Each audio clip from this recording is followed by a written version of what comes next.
По мнению участников пресс-конференции, абхазский и абазинский языки стремительно теряют свои позиции. Прежде всего, это происходит в городской среде, хотя ассимиляционные тенденции затронули и село.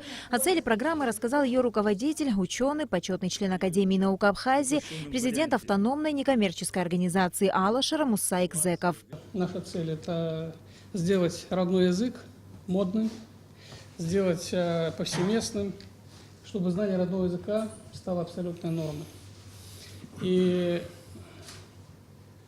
безусловно, успешная работа нашей команды позволит нам создать фундамент по объединению нашего этноса по всему миру.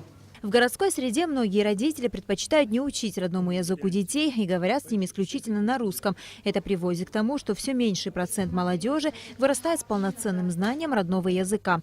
Согласно недавнему исследованию, в 4 абхазских детских садах Сухума лишь 30–40% абхазских детей владеют родным языком. По мнению ученых, крайне важно сохранение, возрождение и развитие фольклорного знания народа, характерных особенностей традиций наших предков.